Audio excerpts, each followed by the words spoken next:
tout à l'heure, c'est assez fondamental dans notre approche avec l'ensemble des groupes communautaires et de la vie de quartier. Alors donc 360 millions, ça répond à votre question.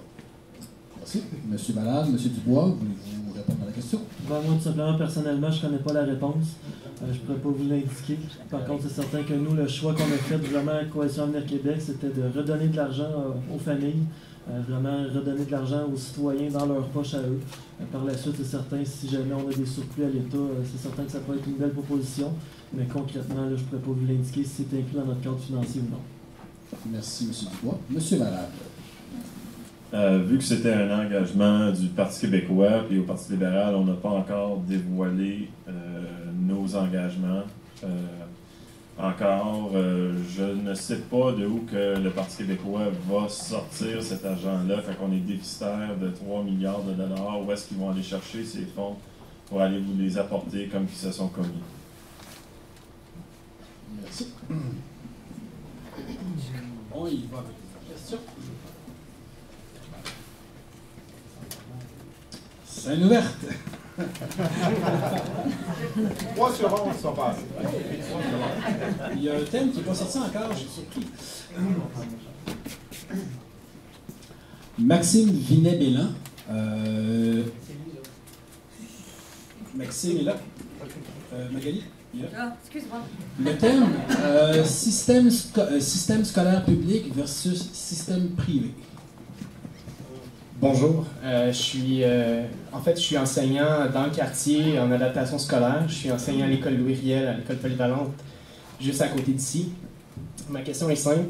Dans Rosemont, présentement, les écoles publiques polyvalentes perdent énormément d'élèves et sont dans une bataille constante, clientéliste, pour essayer d'aller chercher les élèves du quartier.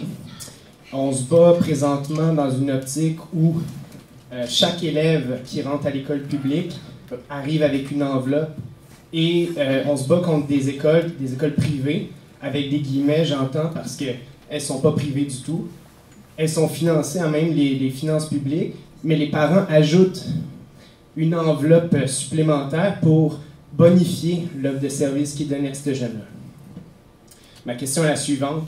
Comment entendez-vous lutter contre cette inégalité-là et rendre le pouvoir que l'école publique québécoise a besoin d'avoir pour donner les services nécessaires aux élèves? Merci, M. Vinet-Bélan. Vous, messieurs, M. Dubois. Avec la Coalition Avenir Québec, la réponse est simple. Nous, qu'est-ce qu'on propose? C'est d'un, l'abolition des commissions scolaires pour donner plus de ressources, plus de pouvoir, plus d'autonomie à nos écoles publiques. On propose aussi là, vraiment d'axer, comment je peux dire, c'est vraiment de redonner les ressources au premier plan à l'école publique. Et aussi, on propose aussi d'augmenter le nombre vraiment de professionnels dans les écoles publiques pour que les élèves soient beaucoup plus soutenus comparativement au privé. On sait que des fois, les écoles privées ont les moyens de se payer eux-mêmes un professionnel, ce qui n'est pas le cas dans les écoles publiques. Puis ça peut faire une grosse décision sur le choix des parents à décider si j'envoie mon enfant au public, est-ce qu'il va être soutenu ou si je l'envoie mieux au privé puis je paye. Je pense qu'en augmentant le nombre de professionnels dans les écoles publiques, c'est une des premières solutions pour lutter à ce problème-là. Merci. Monsieur Trudel. Est-ce que j'ai le droit d'emprunter du temps sur les questions suivantes?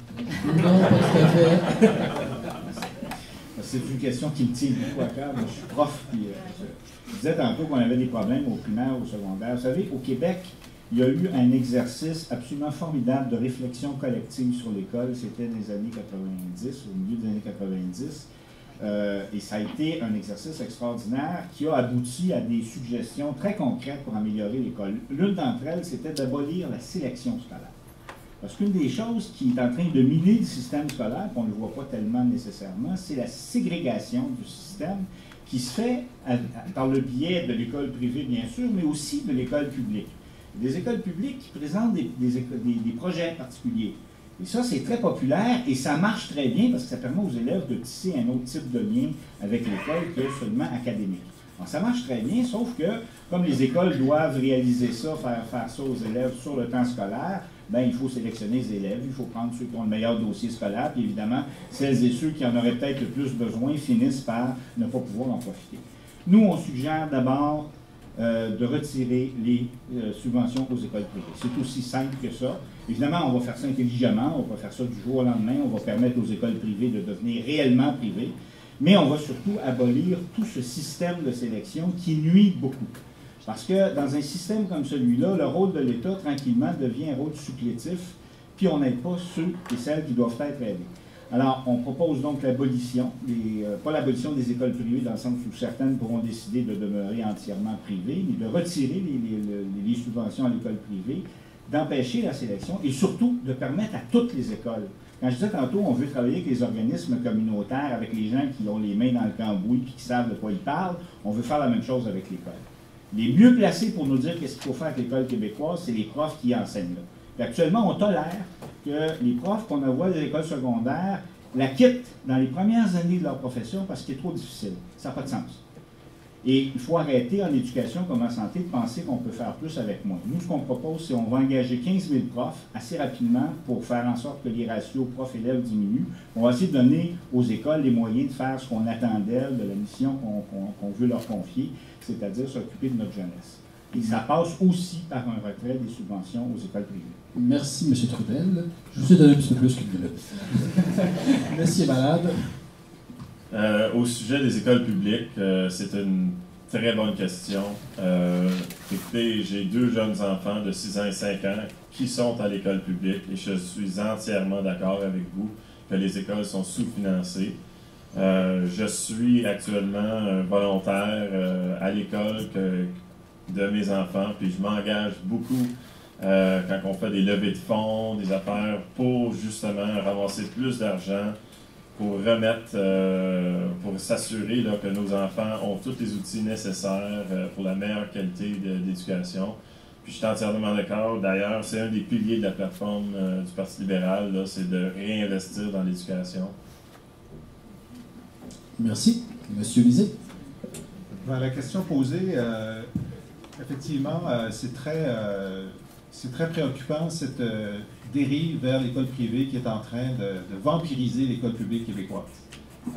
Jean a raison, il y a eu un grand remue-ménage à la fin des années 90 sur toutes ces questions. C'était les États généraux de l'éducation. Ils étaient présidés par Pauline Marois.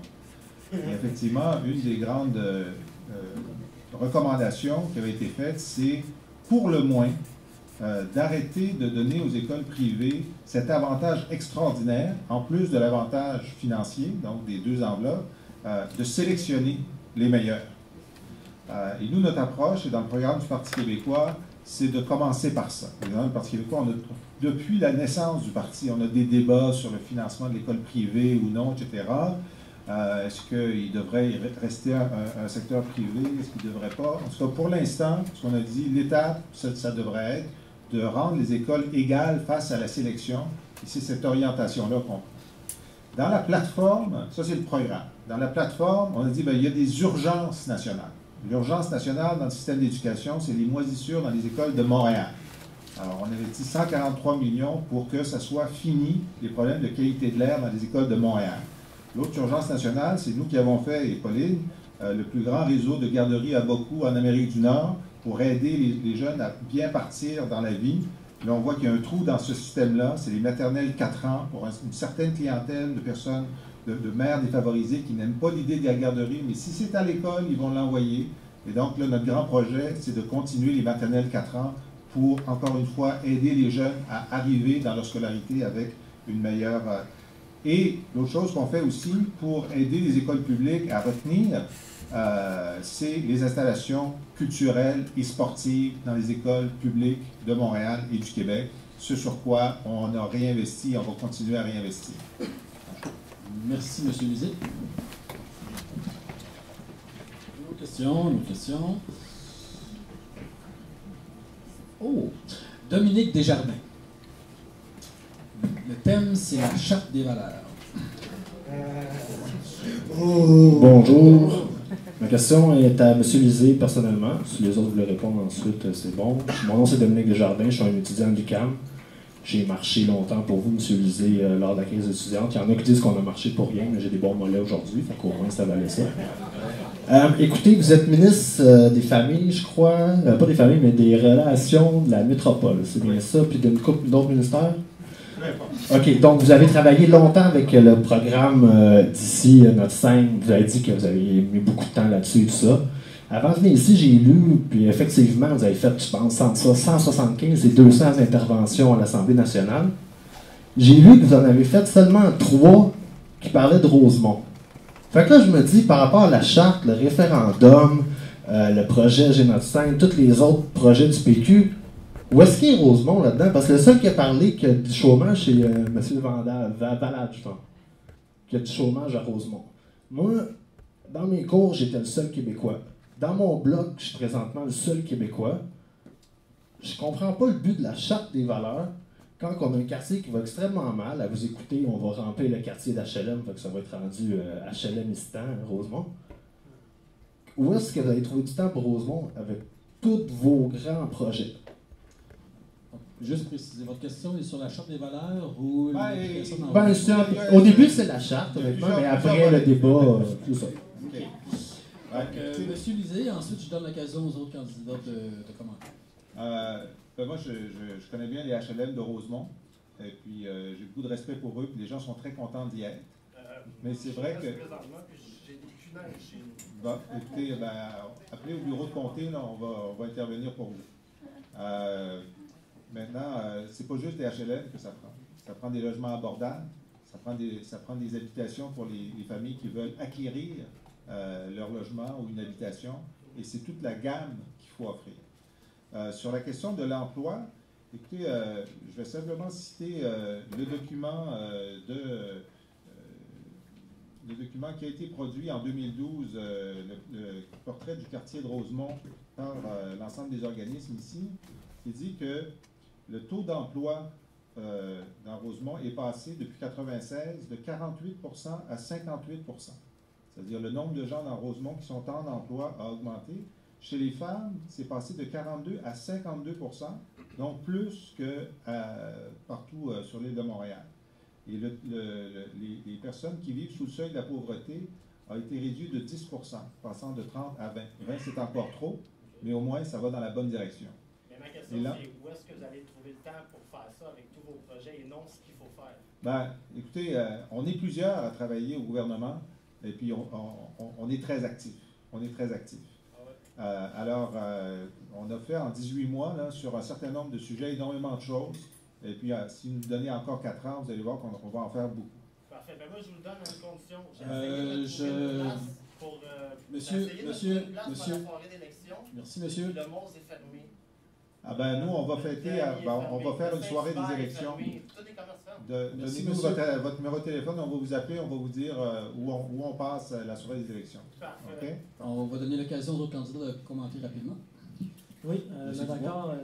Je vais commencer par la question. C'est certain que moi, je considère que Rosemont, ça prend un député à temps plein et non pas un ministre.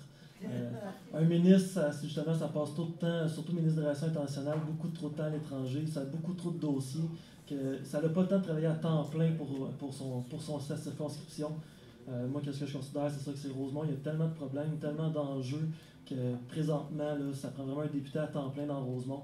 Et comme que je vois pas. Peut-être que plus tard, oui, on pourrait avoir un ministre dans Rosemont, mais présentement, les enjeux sont beaucoup trop importants. Moi, je prends l'engagement que si je suis élu ici le 7 avril, c'est sûr et certain que je ne demande pas un ministère, je veux travailler aux enjeux de Rosemont. Merci. Monsieur Trudel, Valade, voulez-vous commenter? Très rapidement, écoutez, moi, je pense que cette question-là, on ne va pas tomber là-dedans, qu'il y ait un ministre ou non. Moi, je suis capable de comprendre, bien honnêtement, que quand, quelque part, par hasard, dans un parti politique, il y a quelqu'un qui est nommé ministre quelque part, c'est clair qu'il va passer moins de temps dans le conflit. Je pense que c'est une chose qu'on est capable de comprendre. Ceci étant dit, pour moi, la question actuellement des élections, on ne doit pas se baser sur des trucs comme ça. Il faut regarder le programme du parti. Et quand on veut savoir ce que, par exemple, Rosemont en particulier peut bénéficier d'un programme comme celui du PQ, comme celui du PLQ, etc., il faut réfléchir à ces termes-là. Le PLQ a, par exemple, des orientations très claires en santé qui sont dirigées vers la privatisation. Le PQ nous dit, non, nous, c'est pas tout à fait ça, mais en même temps, en 18 mois, ils n'ont pas fait grand-chose pour changer les choses. Nous, on dit, là, les problèmes les problèmes sociaux que j'ai mentionnés tout à l'heure, les inégalités sociales, on ne met pas là-dessus des petits diachinons. Il faut prendre des mesures beaucoup plus importantes qui permettent d'aller chercher l'argent là où il est. C'est ce qu'on appelle un meilleur partage social. C'est ça le programme. Alors, vous regardez les programmes, et puis je vous encourage très fortement à ne pas voter, mettons, pour moi parce que vous trouvez que je suis plus beau que M. Lisée, ou pour monsieur, parce que vous... Non, c'est pas ça. C'est pas ça l'exercice électoral. L'exercice électoral, c'est de regarder le programme des partis et de voir ce qui nous correspond le mieux comme programme pour changer les choses. Et à partir de là, bien, vous faites votre choix. Merci, M. Trudel. M. Valade? Merci. Moi aussi, en me présentant ici, je me présente vraiment là, comme député de comté. Moi, écoute, ma carrière, mon background, si vous me le permettez, est en affaires.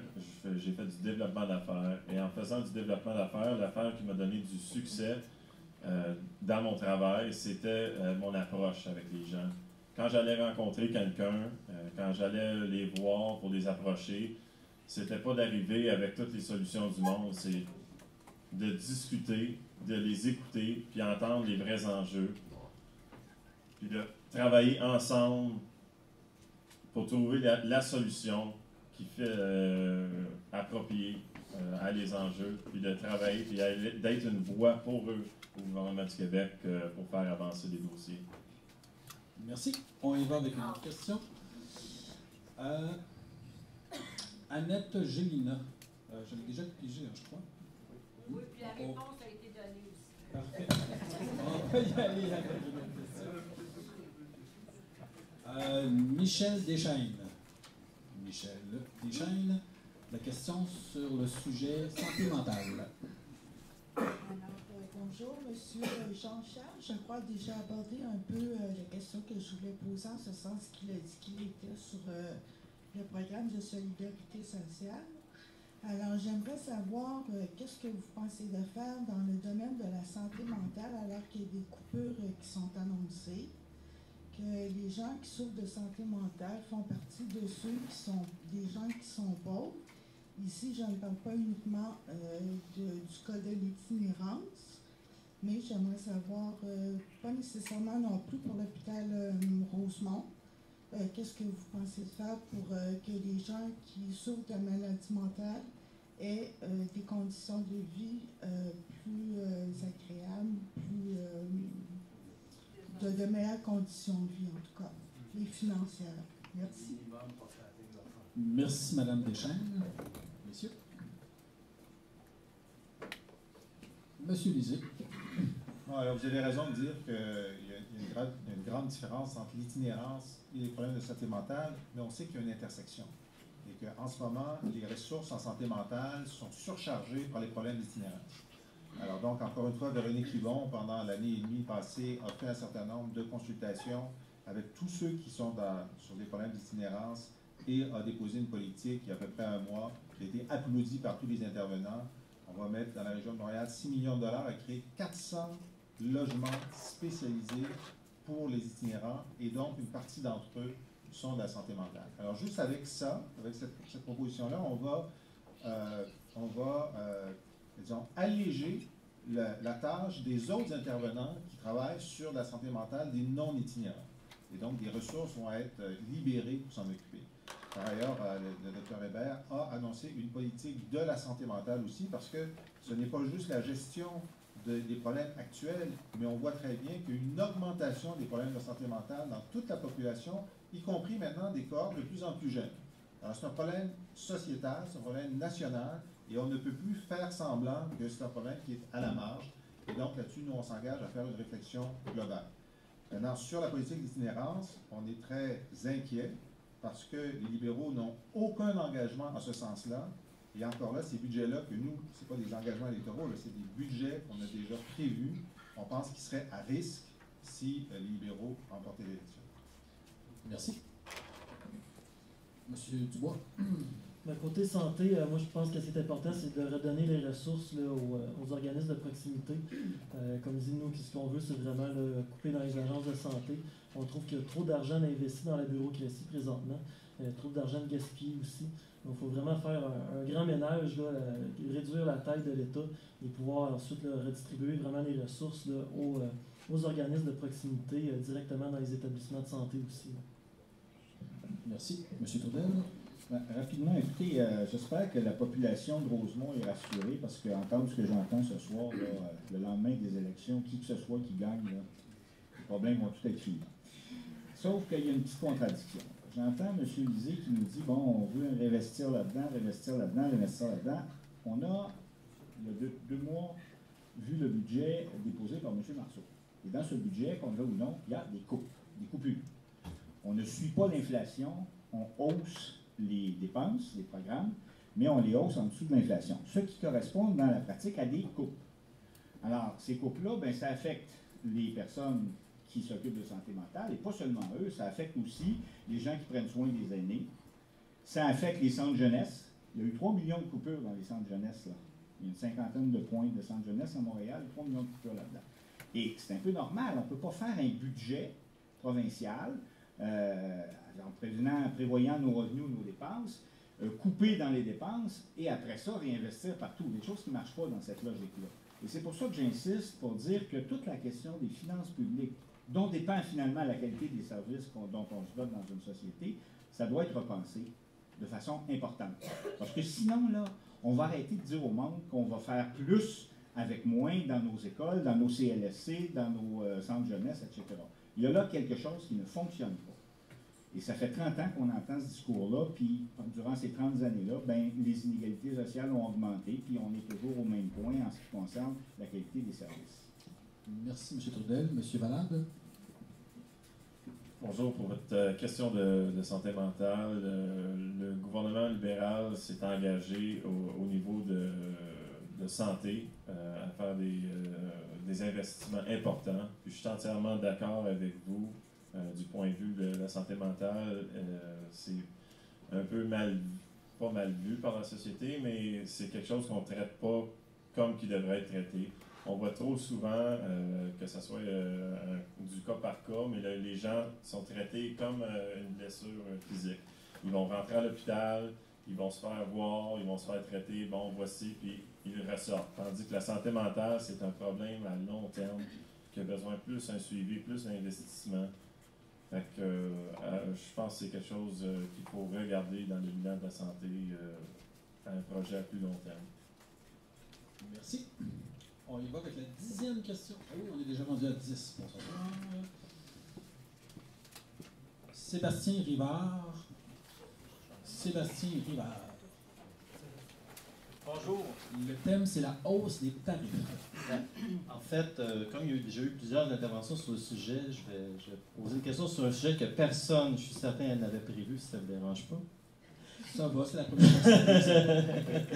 Alors, je vais poser une question sur un sujet que les gens peut-être connaissent moins. Il s'agit des partenariats publics-privés sociaux, les ententes entre le gouvernement du Québec et les fondations. Je vais parler plus spécifiquement de la Fondation Chagnon. La Fondation Chagnon, pour ceux qui ne savent pas, c'est une grosse fondation au Québec qui a été créée grâce à la vente de Vidéotron par M. Chagnon à Pierre-Carl Péladeau d'ailleurs.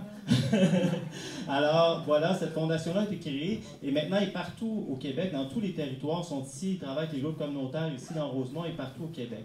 Nous, notre problème, mon problème avec ça comme citoyen, c'est que le gouvernement du Québec, les libéraux ont fait une entente avec eux, le PQ l'a poursuivi, donne entre 50 et 70 millions de dollars par année à la Fondation Chagnon qui elle-même déjà dispose d'un capital de plusieurs centaines de millions.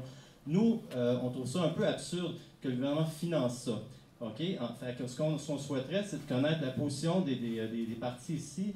On demande, nous, ce qu'on demanderait, c'est que le gouvernement ne renouvelle pas ses ententes avec la Fondation Chagnon quand ils vont terminer dans quelques années et réinjecte l'argent au soutien de la mission des organismes communautaires. Question très précise, j'aimerais connaître la position des différents partis sur ce dossier. Merci. Merci, M. Rivard. Monsieur, vous voulez y aller? M. Dubois, tiens. Ensuite, M. Trudel. Mais nous autres, avec la Coalition de Québec, ce qu'on a décidé, c'est vraiment de revoir autant l'argent qui est donné là, à des organismes communautaires, les crédits d'impôt aux entreprises. C'est vraiment de revoir tout le système au complet, s'assurer qu'il n'y a pas de gaspillage et que l'argent est investi vraiment au bon endroit. Là. Il est vraiment temps, comme je dis, qu'on fasse le ménage, qu'on regarde où l'argent est dépensé présentement. Puis si l'argent est dépensé à mauvaise place, écoutez, faut procéder au changement, puis il faut que l'argent soit investi là, à la bonne place, au profit des contribuables et non pas au profit d'autres groupes. Merci. M. Trudel. Nous, on pense que le gouvernement doit assumer la responsabilité de ses missions et ne pas se délester de ça, soit vers le privé, soit vers les fondations. L'exemple que je donnais tantôt avec les groupes communautaires, la manière avec laquelle on veut travailler, c'est important. Au début, on finançait les groupes communautaires de façon correcte, et puis là, tranquillement, on a demandé aux groupes communautaires de se financer d'une autre façon, c'est-à-dire de faire des projets. Hein? Alors, on s'adresse à tel organisme subventionnaire ou on s'adresse à tel ministère, et déjà, ça restreint beaucoup la marge de manœuvre qu'ont les groupes communautaires pour poursuivre leur mission, parce que ça leur met un paquet de contraintes. Et en plus, comme les sources de financement sont précaires et pas très nombreuses, on encourage le recours aux fondations. Et celle de M. Chagnon, c'est un exemple. Et c'est extrêmement malheureux parce que quand on recourt à une fondation, on a de l'argent, mais à certaines conditions. Et ça veut dire que les conditions qui sont imposées pour la réalisation de la mission des groupes communautaires, qui en profitent, en bénéficient, c'est plus le gouvernement qui les fixe, c'est, encore une fois, les gens qui détiennent ces fondations-là. Et nous, on trouve que c'est un problème majeur. Alors, la réponse qu'on a à votre question, elle est très simple. Nous, on ne souhaite pas du tout qu'on renouvelle ces ententes-là. On pense que les gouvernements doivent assumer pleinement leurs responsabilités là-dessus. C'est les gouvernements qui sont imputables et c'est eux qui doivent l'être pour tout ce qui s'appelle les missions sociales. Monsieur Valade et M. Lizier. Bon, alors, comme le disait Jean-Trudel tout à l'heure, l'argent est rare. Mais il y en a. Vous avez identifié 75 millions de dollars qu'on pourrait économiser en n'utilisant pas les agences d'infirmières. C'est ce que Régent Hébert a commencé à faire depuis 1 an et demi pour les réintroduire, pour sauver cet argent-là. On a trouvé 125 millions de dollars en quelques jours de négociations parce que les libéraux avaient donné la caisse à une compagnie au Mont-Atiche. On a sauvé 125 millions. On a sauvé 400 millions de dollars depuis qu'on est là, juste par la baisse du coût de la construction dans les routes, parce qu'on a cassé la collusion. Alors, il est possible d'avoir des économies tout en préservant la qualité des services.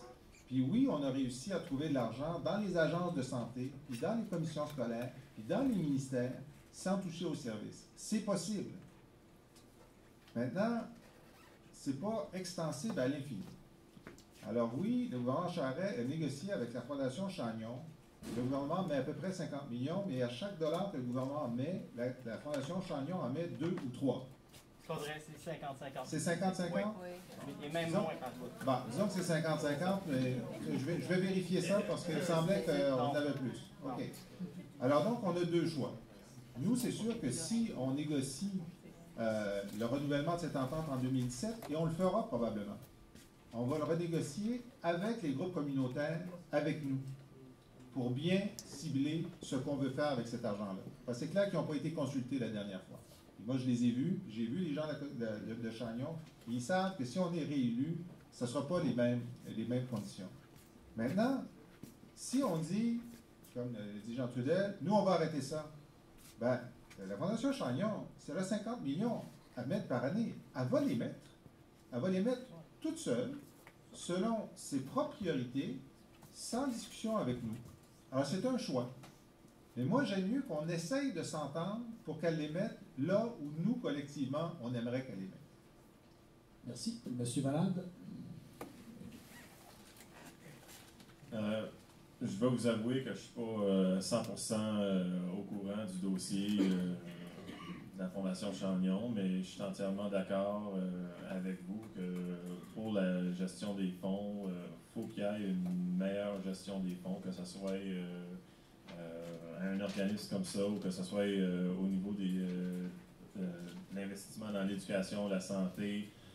Il faut vraiment mieux gérer pour s'assurer que l'argent va où est-ce qu'il est supposé d'aller. Merci. Éric Mailloux. C'est une question qui porte sur le logement social, la gentrification et la régie du logement. Donc, le thème logement. Monsieur Mailloux. Bonsoir tout le monde. Ma question porte en fait sur le paysage de Rosemont au niveau de la construction. Depuis quelques années, on constate une recrudescence de construction de condos Également, on constate aussi qu'il y a énormément d'immeubles locatifs qui sont convertis en condos. Donc, directement, ça a une influence sur le logement, sur les gens, sur les personnes âgées, sur les gens à faible revenu. Également, on constate aussi depuis 2010-2011 qu'il y a une recrudescence des évictions dans le quartier, entre autres. C'est assez important. Il y aurait à peu près 3041 cas d'éviction qui auraient eu lieu et qui sont en lien direct avec la conversion d'immeubles locatifs. Donc, ma question est la suivante. Quelles sont les solutions que vous envisagez d'appliquer afin d'éviter davantage d'évictions des citoyens et citoyennes les plus vulnérables au Rosemont? Merci.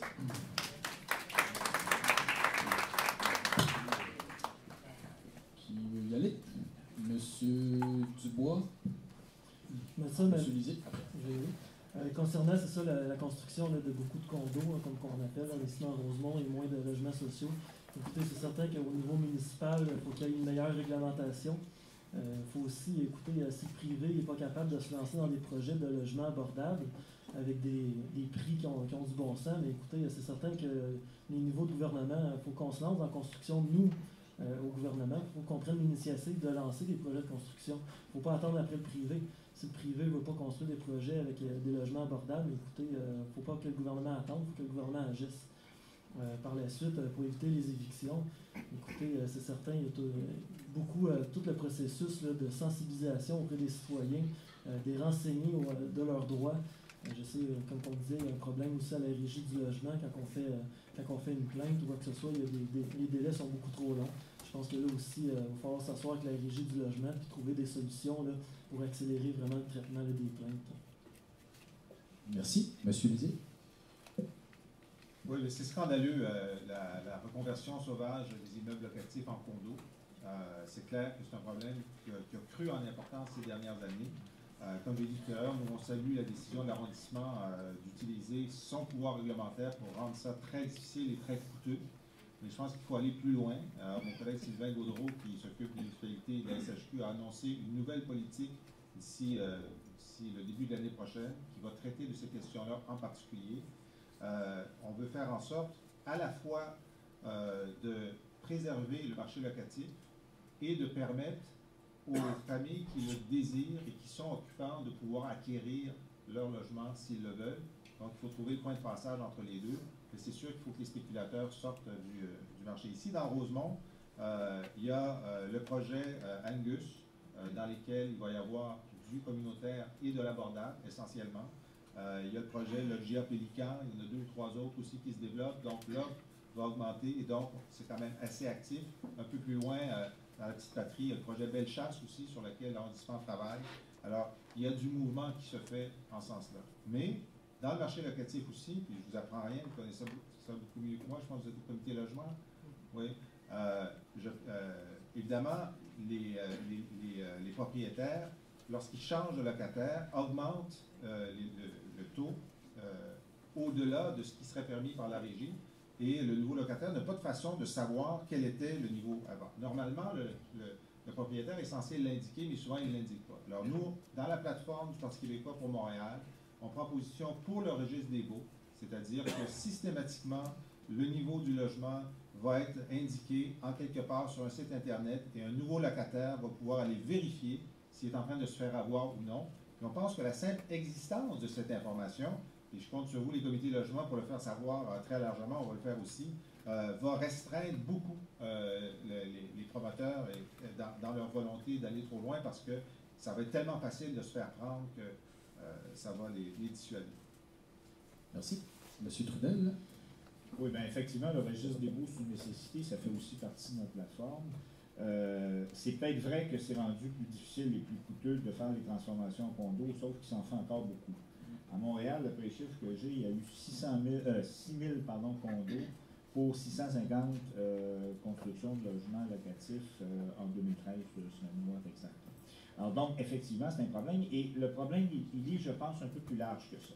Parce que ce n'est pas seulement la construction de logements à prix abordable qui est en jeu, c'est aussi toute la question de la manière avec laquelle on pense l'urbanisme.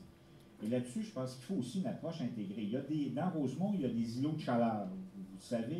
Vous savez qu'il y a à peu près, je pense que c'est, je ne me rappelle pas le nombre exact, mais c'est quelque chose comme 450 frames qui sont atteints. 8 000 sur Rosemont. Non, mais sur Rosemont, là, moi, le chiffre que j'ai lu aujourd'hui, c'est 450 qui vont être abattus. Peut-être pas ceux qui sont touchés. Alors ça, c'est un problème. L'étalement urbain est aussi un problème. Alors tout ça, ça doit être passé de façon globale. Et il y a un autre problème dont vous n'avez pas parlé, mais qui rejoint un peu cette problématique-là, c'est le problème de l'inspection municipale des logements insalubres. Parce que là, dans beaucoup de villes, pas juste à Montréal d'ailleurs, il y a un problème de ce côté-là. Il y a des inspections qui se font, il y a des significations qui sont données, il n'y a aucun suivi. Parce qu'ils n'ont pas les instruments nécessaires pour faire appliquer les décisions. Juste un exemple, il y a un problème de bruit ici assez important, là, dans le coin de la 16e avenue, où il y a une école qui s'est dotée de nouvelles cheminées, de nouveaux appareillages, et ça fait un bruit terrible l'été, et là, ça fait à peu près 2 ans que les citoyens se battent pour essayer de faire en sorte que ce soit réglé. Qu'est-ce qui s'est passé? La ville a envoyé un inspecteur, ils l'ont mis à l'amende, ils ont payé l'amende, puis c'est resté comme ça. Alors, bon, on a des problèmes aussi d'un autre ordre. Alors, tout ça, je pense, doit faire l'objet d'une réflexion systémique et qu'on doit essayer de régler ces choses-là tout ensemble, dans le fond, de telle sorte qu'on puisse développer un meilleur quartier au bout de l'année. Merci. Monsieur Valade? Merci. C'est vrai qu'il y a des problèmes au niveau des locataires. C'est-à-dire, en regardant les statistiques, il y a 75% de la population de Rosemont qui sont locataires actuels et non propriétaires. Fait que c'est de travailler, je pense que c'est un problème à multiples paliers, non juste au niveau du logement social, mais comme on a dit, comment convertir ceux peut-être qui peuvent se permettre de trouver des solutions, comment mettre les locataires comme propriétaires dans les propriétés. Je pense qu'il y a besoin de plus de collaboration entre au niveau provincial puis le municipal, vu que les questions, c'est vraiment s'il y a des résidences qui vont se faire convertir, c'est des permis qu'il faut qu'ils aillent chercher au municipal. Fait que je pense que c'est vraiment d'avoir une meilleure collaboration entre les deux niveaux de gouvernement pour trouver la solution exacte pour régler le problème. Merci. On y va pour une autre question.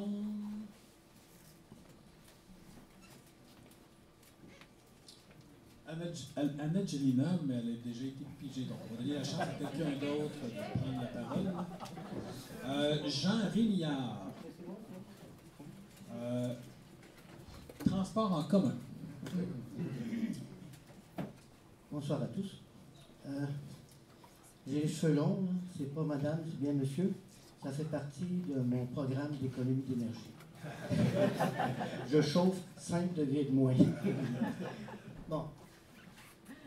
Moi, je suis membre actif de Transport 2000 Québec, comité plutôt des infrastructures. Et aussi, je suis président d'une association qui s'appelle l'Association de promotion des usages de la caisse turbine. La caisse turbine étant un moteur inventé au Québec et qui est plus connu à l'étranger qu'au Québec, pour différentes raisons. Moi, je m'intéresse beaucoup, depuis 1970, au monorail. Ça nous amène ailleurs, ça nous mène à Québec en 1 heure. Mais comment se fait-il que, actuellement, dans la campagne électorale, personne n'en parle? Il y a un beau projet, un superbe projet. Et puis, c'est... bon, on récupère davantage ce projet-là. On se demande comment ça se fait que ça ne lève pas. On a trouvé 1 milliard pour une cimenterie en Gaspésie, avec un beau montage financier. Puis ça a l'air que pour le monorail, on n'est pas capable. Bon, première question. À tous. Je vous demanderai de conclure et de nous donner votre question, s'il vous plaît. La question, elle vient d'être posée. Mais la deuxième est très rapide. Pourquoi ne pas avoir, de façon complémentaire, un système de monorail urbain basse vitesse qui serait connecté au premier, qui permettrait, par exemple, d'aller à Longueuil par monorail via le pont Champlain rénové, par exemple, plutôt que de dépenser 1 milliard, on dépenserait 100 millions. Bon, puis il y aurait moyen de faire beaucoup d'autres choses avec ça. Alors, pourquoi personne n'envisage cette possibilité? Messieurs, place au monorail. Monsieur Trudel. Je pense que ce n'est pas tout à fait exact quand vous dites que personne n'envisage cette possibilité. On a, nous, mis de l'avant un programme important d'électrification des transports en commun. Et ça, c'est pas seulement à l'intérieur même des grandes villes, c'est aussi entre les villes. Ce qu'on essaie de faire, dans le fond, c'est de faire en sorte qu'à moyen terme, c'est des projets de longue haleine, mais ce qu'on souhaite, c'est qu'à moyen terme, le transport en commun ne soit pas synonyme de perte de temps, mais que ce soit synonyme de gain de temps. OK? Alors, pour ça, il faut que plusieurs conditions soient remplies. D'abord, il faut admettre une fois pour toutes qu'il faut sortir du pétrole, puis que ça veut dire qu'il faut tout de suite commencer à travailler sur l'électrification des transports en commun. Il faut travailler aussi à rendre des transports en commun accessibles. Il ne suffit pas que ce soit rapide, là, il faut aussi que ce soit accessible. Et ça fait partie de nos cartons. C'est des choses parce que, vous le savez, je l'ai dit au début, on est un parti qui s'affiche comme étant écologiste. C'est une chose qui nous préoccupe beaucoup. Et on pense qu'il faut commencer ça dès maintenant. Alors donc, c'est dans les cartons. Est-ce que c'est le monorail qui est la meilleure solution? On sera content de vous entendre, on sera vous voir, on regardera ça ensemble. Est-ce qu'il y a d'autres choses qui doivent être pensées? Mais une chose qui est certaine, il faut résolument prendre ce virage-là et s'arranger pour que, vraiment rapidement, on puisse doter le Québec d'une infrastructure de transport en commun qui soit à la hauteur de ce qu'on veut pour le 21e siècle. Merci, M. Trudel. M. Valade. De la question du monorail, je suis pas sûr ou pas certain. Écoute, si c'est peut-être la solution, mais je suis entièrement d'accord avec vous par rapport au transport en commun qu'il faut investir davantage dans ces ressources-là. D'ailleurs, M. Couillard, ce matin, a réaffirmé l'investissement du Parti libéral qui touche ici la région. C'était dans le projet de la ligne bleue pour le métro, d'investir davantage aussi dans le train de banlieue pour connecter l'ouest de l'île avec les 300 000 passagers, 300 000 usagers qui descendent de l'ouest de l'île au centre-ville à tous les jours. C'est quelque chose qu'il faut priorité. Merci. Monsieur Lisée. Oui, écoutez, ce projet de monorail a été très séduisant, a été beaucoup discuté dans les instances du Parti québécois. On était un peu déçus quand on est arrivé parce que le ministre des Transports du Parti libéral, Sam Hamad, un jour avait dit « on va l'étudier ». Quand on est arrivé, on dit « OK, est-ce qu'on peut regarder l'étude ?» Elle n'existait pas. Alors, dans le programme d'électrification des transports qu'on a annoncé l'automne dernier, il y a une somme pour une étude de faisabilité du monorail. Et donc, l'étude est commencée et j'ai très hâte de la voir. Alors, pour nous, c'est pas juste en parler, c'est une étude, de l'argent a été budgété et c'est en train de se faire. Mais plus généralement, effectivement, nous, l'électrification des transports et la baisse de l'utilisation du pétrole, c'est une nécessité absolue. On s'est donné comme objectif au Québec de réduire de 25% nos émissions de gaz à effet de serre d'ici 2025. Aucun autre gouvernement d'Amérique du Nord n'a fait la même chose. Je veux dire, on est extrêmement ambitieux. Ça veut dire de réduire l'empreinte carbone de nos transports. Alors, bien sûr, la ligne bleue, rien n'avait été fait pendant 9 ans. Nous, on l'a annoncé, les appels d'offres vont commencer. On a annoncé qu'on allait doubler en 3 ans les voies réservées. J'en ai parlé tout à l'heure, ça n'avait jamais été fait. On a pris $1 milliard dans le budget des routes pour le mettre dans le budget des transports. Ça n'avait jamais été fait. D'ailleurs, les libéraux et la CAQ disent qu'il ne faut pas faire ça, mais nous, on le fait parce qu'il faut renouveler les autobus, renouveler les métros. On a annoncé le SLR sur le pont Champlain. Je comprends votre proposition aussi. Elle sera intéressante à regarder. Et on a investi, là, juste depuis qu'on a annoncé cette nouvelle politique, on a investi dans une entreprise qui veut faire des autobus scolaires électriques, des autobus interurbains électriques. Il y a plusieurs projets d'autobus urbains électriques dans lesquels on investit 20 000 nouvelles bornes rechargeables au Québec, dans l'île de Montréal, dans l'axe Montréal-New York, Montréal-Boston.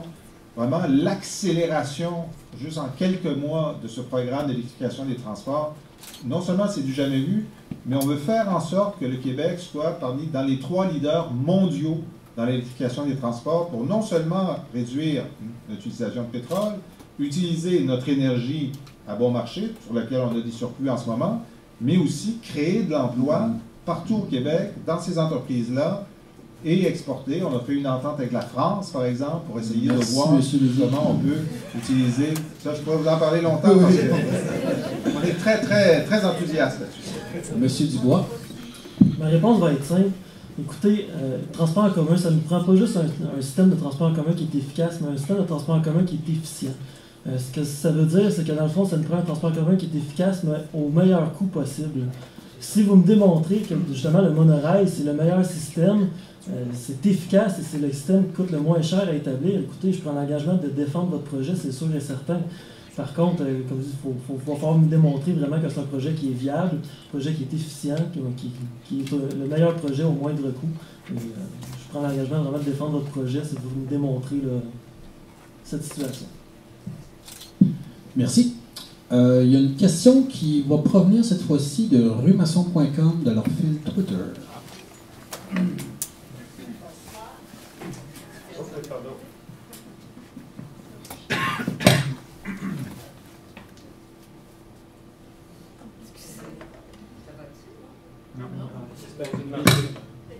Non. C'est supposé de marcher. Il ne fonctionne pas, il ne marche pas. Celui-là marche. Oui. Bon. Alors, c'est une question qui provient de notre fil Twitter de la Société de généalogie canadienne-française, qui est un organisme qui a pignon sur rue dans Rosemont. Donc, on demande, qu'avez-vous l'intention de faire pour la culture dans Rosemont et pour le patrimoine mémoriel et familial? Merci. À vous, messieurs. Monsieur Lisée. Bon, évidemment, on sait que la culture de proximité fait partie des priorités qui ont été établies par la grande concertation rosemontoise il y a 2 ans. Nous, on a, au niveau métropolitain, aidé les groupes culturels régionaux et locaux. Scène ouverte en est une.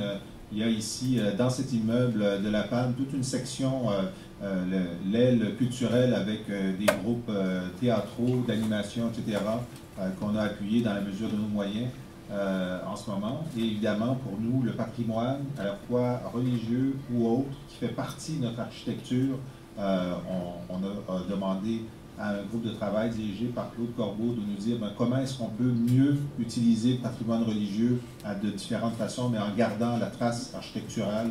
C'est énorme, c'est très important. On a un projet ici, à la limite de Rosemont, de reconversion d'une église qui est un peu compliquée à monter, mais on travaille là-dessus aussi. Alors, ça fait partie de la préoccupation. C'est pas, on fait de la politique, de l'économie, puis quand on a le temps, on fait de la culture. On sait que la culture est le lien de tout ce qu'on fait.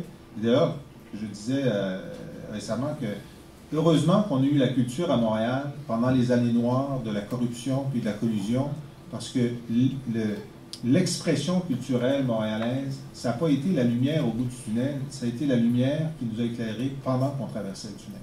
C'est vrai au niveau montréalais, puis c'est vrai dans les arrondissements. Merci, M. Lisée. M. Dubois. Moi, c'est certain que la culture, pour moi, c'est un dossier qui est important. Écoutez, c'est vraiment difficile justement de réaliser des projets de culture. Présentement, c'est un soutien du gouvernement. C'est certain que, regardez, moi, je suis prêt à accueillir vraiment tous les projets de culture dans Rosemont. Si je suis élu à avoir la possibilité justement de réaliser ces projets-là, de donner un soutien, si ce n'est pas financier, mais au moins un soutien, comment je peux dire, de gérance de projet, dans le fond, de référer les gens au bon endroit, aux bonnes personnes pour vraiment voir de tels projets là, se réaliser. Et comme je dis, nous, c'est certain, avec la Coalition Avenir Québec, qu'est-ce qu'on met sur la culture, c'est surtout le développement là, du fleuve Saint-Laurent. C'est de faire du fleuve Saint-Laurent vraiment la vitrine culturelle du Québec. Dans notre livre, là, le projet Saint-Laurent, on en parle beaucoup. Donc vraiment de développer tout le long du fleuve Saint-Laurent là, pour que ça soit notre marque de commerce à l'étranger en question de culture. Merci. M. Trudel. Ben, rapidement, d'abord, je voudrais rassurer le collègue M. Lisée. On est très au courant de l'importance que le patrimoine a pour vous. On sait que vous voulez conserver le crucifix à l'Assemblée nationale. C'est une blague. Écoutez, la culture, la réponse simple à la question qui est posée là, par la dame, c'est un peu, encore une fois, travailler avec les gens sur place. La culture, il y a beaucoup de dimensions à ça. Il n'y a pas seulement la dimension accessibilité, proximité, il y a aussi la dimension production. Il faut que les gens puissent être dans des conditions où ils peuvent le faire.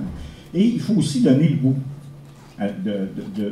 d'aller, de participer. Alors, une des choses qu'on a dans notre programme relativement à ça, c'est de s'assurer on parlait tantôt d'éducation, c'est de s'assurer qu'à tous les ans, les élèves secondaires et du primaire aient accès à au moins 4 manifestations culturelles pendant leur année.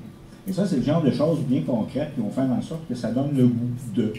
Et ça, évidemment, ça va se faire dans la proximité, c'est-à-dire dans le quartier, si c'est possible, ou amener des choses à l'école. Alors, c'est des trucs comme ça, je pense, qui peuvent permettre de développer ce pôle-là dans un quartier comme le nôtre. Merci. Monsieur Valade?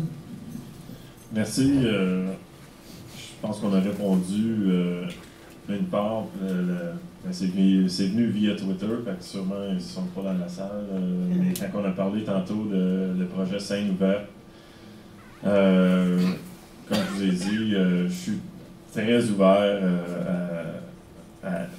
à aider les projets culturels de la communauté, les projets patrimoniaux à avancer. C'est quelque chose, je pense, qui est très important dans notre société québécoise, la culture, qu'on est très fiers, puis c'est quelque chose qui devrait avoir un certain investissement de la part non seulement du provincial, mais du municipal aussi.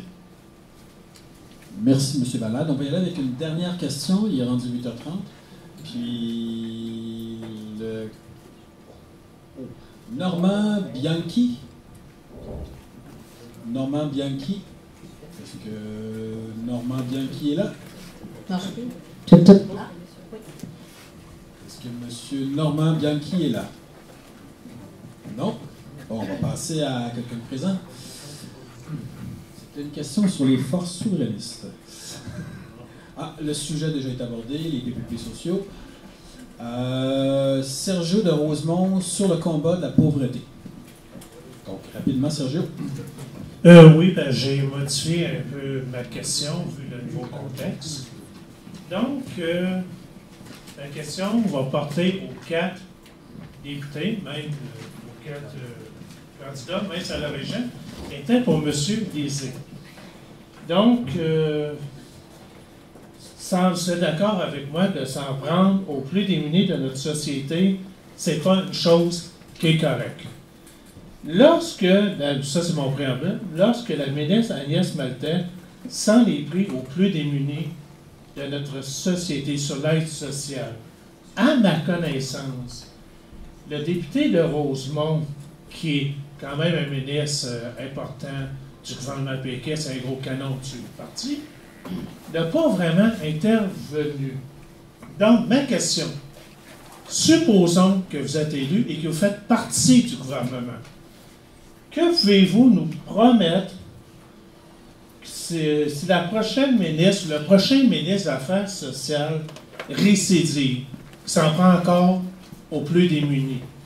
Donc, est-ce qu'on va pouvoir compter sur le député de Rosemont pour défendre les plus démunis? Ou c'est genre, il va tout simplement suivre la petite norme du parti et pas dire un mot? Donc, c'est ça ma question. Merci Sergio. On va donner l'occasion aux candidats de répondre.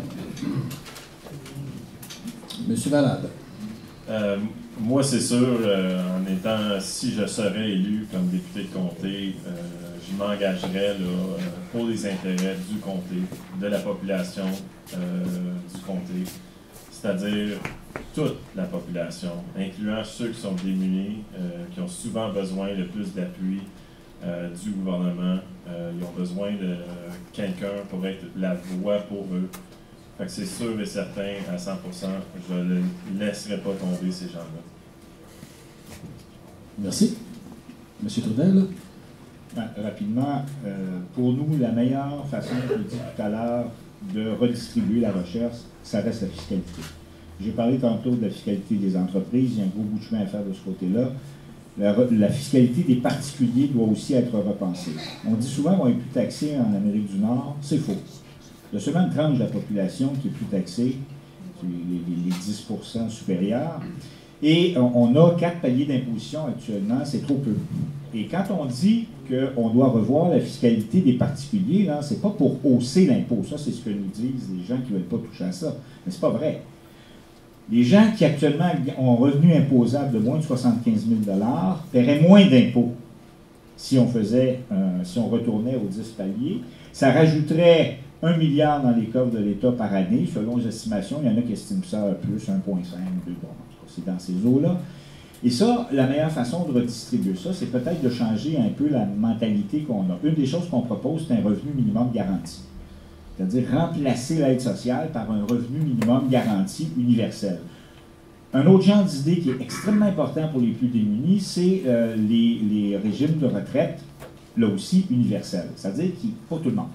Il y a tellement de gens actuellement là, qui arrivent à l'âge de la retraite et qui n'ont aucun revenu, presque rien, qui voient leur revenu réel, leur revenu de prestation sociale ou alors régime des rentes, etc., diminuer d'année en année. C'est des gens qui se retrouvent en situation de pauvreté et ça va mal parce que comme l'espérance de vie est haussée, ben c'est un appauvrissement pendant longtemps, pendant la dernière période de leur vie. Alors tout ça est extrêmement inquiétant et donc il faut peut-être changer notre mentalité là-dessus puis revenir à des choses dont on sait qu'elles marchent puis qui permettent à tout le monde d'avoir un minimum pour vivre. Merci M. Trudel. M. Dubois. Pour répondre à votre question, moi, personnellement, je ne suis pas un grand fervent de la ligne de parti, même que selon moi, ça ne devrait même pas exister. Pour répondre à la question, c'est certain que si jamais ça se reproduirait, moi j'aimerais, c'est sûr, je prends à cœur la défense de mes citoyens dans Rosemont et je poserais des questions, je trouverais des solutions et je ferais grandement savoir mon désaccord à une telle situation. Comme je dis, je m'assoirais avec les personnes, je trouverais des solutions et je poserais beaucoup de questions. Merci M. Dubois. M. Lisée. Très content de la question parce qu'on va se parler des vraies affaires. Les vraies. Alors, je vais vous dire ce que j'ai fait, je vais vous dire ce qu'on a fait, je vais vous dire ce qu'Agnès Maltais a fait.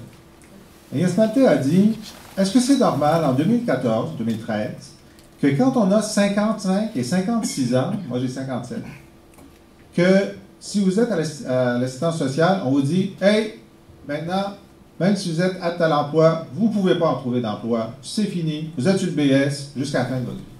On a dit non, c'est pas normal, à 50, 55 ans, 56 ans. De la même façon, maintenant qu'avec les garderies à bas prix introduites par Pauline Marois, il y a 70 000 femmes de plus qui sont sur le marché du travail, 70 000 de plus. Est-ce que c'est normal qu'on continue à dire que si vous êtes un couple avec des enfants, vous êtes inapte à l'emploi? Ben voyons donc, ça n'a pas de sens. C'est qu'elle a dit, écoutez, ce qu'on va faire, c'est qu'on va tous les rencontrer et on va leur dire, vous pouvez aller à l'emploi. On a des programmes pour vous amener à l'emploi si vous êtes apte au travail. Puis si vous n'êtes pas apte au travail, ben, on va vous donner l'allocation supplémentaire pour inaptitude. Alors Françoise David a dit, c'est pas possible, c'est pas possible. Alors ce que j'ai fait, moi je suis allé au centre local d'emploi ici. J'ai rencontré les gens qui rencontrent les instituts sociaux. J'ai demandé, est-ce que c'est possible de tous les rencontrer? Oui, ils m'ont donné le calendrier, ils disent, on peut le faire. Qu'est-ce que vous allez faire dans tel cas? Est-ce qu'il va y avoir des trous? Non, il n'y aura pas de trous. Mais là, ça fait plusieurs mois que la réforme est implantée, enfin les modifications. 70% des gens qui sont touchés par les mesures ont plus d'argent qu'avant. Soit parce qu'ils ont trouvé une job, soit parce qu'ils sont en programme de formation, puis quand ils sont en formation, on leur donne une allocation supplémentaire, soit parce qu'il se trouve qu'ils étaient inaptes au travail, on ne les avait pas rencontrés, on ne le savait pas, puis on leur a donné plus. Jean dit que l'inégalité de revenus, c'est un très grave problème. Oui, c'est un énorme problème. La raison pour laquelle, au Québec, c'est moins un gros problème qu'ailleurs en Amérique du Nord, c'est à cause du Parti québécois. C'est parce que pendant toutes ces années, nous avons eu assez de votes et assez de comtés pour être majoritaires, puis pour passer des lois comme l'équité salariale. Madame David, à l'époque, était présidente de la Fédération des femmes du Québec. Elle nous a dit, avec raison, la plus grande mesure de pauvreté au Québec, c'est que les hommes divorcés ne paient pas leur pension alimentaire. Alors, on a introduit, nous, la perception automatique des pensions alimentaires et maintenant, on a sorti les gens de la pauvreté.